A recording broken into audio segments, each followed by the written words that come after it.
Hi guys, welcome to my channel Ritanya and Pooja ముచ్చట్లు. చాలా రోజులు అయిపోయింది వ్లాగ్ చేసి. మేము రీసెంట్ డేస్లో అన్నవరం సత్యనారాయణ స్వామి దర్శనం కోసం వెళ్ళాము. ఫస్ట్ టైం రితన్య ట్రైన్ ఎక్కిందనమాట. ఈ వ్లాగ్ షూట్ చేస్తున్నాను. అలా మా ఫ్యామిలీ మెంబర్స్ అందరం దర్శనం కోసం వెళ్తున్నాము. బస్సు అన్నవరం కొండపైకి ఒక బస్సు ఎక్కాము. అలాగే ఈ కొండ అన్నవరం కొండకి ఇలాగా విష్ణుమూర్తికి సత్యనారాయణ స్వామి ఒక జన్మ కథ అనేది ఉంటుంది. అదేంటో చిన్నగా ఎక్స్ప్లెయిన్ చేస్తాను. పూర్వం పర్వతరాజు ఉంటారు. మేనకాదేవి నుంచి విష్ణు తపస్సు చేసి ఆ విష్ణు అనుగ్రహంతో ఇద్దరు పుత్రులు జన్మిస్తారనమాట. ఒకరు భద్రుడు, ఒకరు రత్నకుడు. భద్రుడు ఏమించి భద్రరాముడి ఆశ్రయంగా భద్రాచలంగా మారుతారు.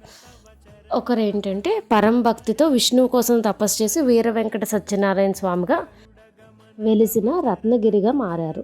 అయితే ఈ రత్నగిరిలో ఇద్దరు భక్తులకి కల్లో స్వామి దర్శనమిచ్చి శ్రావణ మాసంలో మగ నక్షత్రంలో గురువారం నాడు నేను రత్నగిరిలో వెళ్ళి విరుస్తాను అని చెప్పి నన్ను ప్రతిష్ఠించి సేవించండి అని చెప్తారనమాట.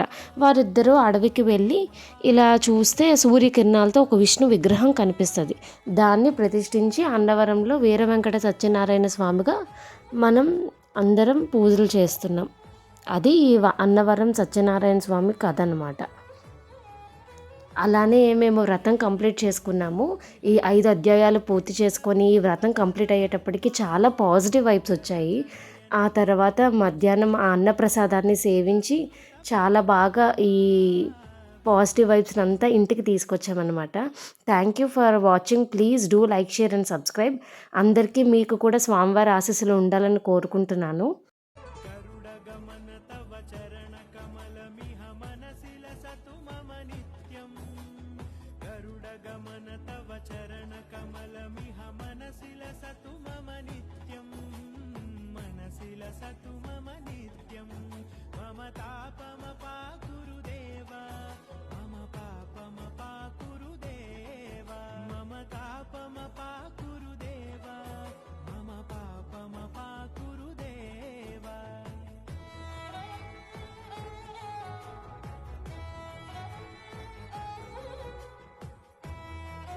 అలానే మనం వ్రతం చేసుకుంటున్నప్పుడు ఫోటోగ్రాఫర్స్ వస్తారు. అలానే మా 4 మెంబర్స్, మా ఫ్యామిలీ మెంబర్స్ అందరం ఫొటోస్ తీసుకున్నాము. అది కూడా అప్లోడ్ చేస్తున్నాను చూడండి.